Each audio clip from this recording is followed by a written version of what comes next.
இந்த ஸ்தலத்தில் ஜாபர் மகரிஷின்னு ஒரு மகரிஷி தவம் பண்ணிட்டு இருக்கார்.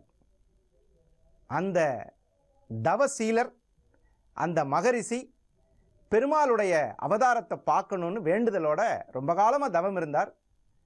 அவருக்கு காட்சி கொடுப்பதற்காக இங்கே சிங்கப்பெருமாள் ஆலயத்தில் அப்படியே இரண்ய வதத்தோட என்ன கோபத்தோடு இருந்தாரோ அந்த கோபத்தோட மகரிஷிக்கு காட்சி தந்தார். அப்போ மகரிஷி எவ்வளோ புண்ணியம் பண்ணியிருப்பார் பாருங்க. அந்த தவத்தின் பலன் ஆலயத்தில் அப்படியே நமக்கு தெரியும். இது ஒரு சின்ன மேடான பகுதி. இந்த ஆலயத்தில் சுவாமியோடைய எழுந்தருளல் நம்மளுடைய அபயகஸ்தம் என்று சொல்லக்கூடிய நம்ம வாழ்க்கையில் எதிரிகளை அழிக்கக்கூடிய சக்தியாக, சம்ஹாரமூர்த்தியாக, நம்மளை மாதிரி பாவப்பட்ட ஜென்மங்களை, நம்மளுடைய பிரச்சனைகள், நமக்கு தெரியாமல் வரக்கூடிய சிக்கல்கள், இவையெல்லாம் தீர்க்கக்கூடிய சுவாமியாக லக்ஷ்மி நரசிம்மர் எழுந்தருளியிருக்கார்.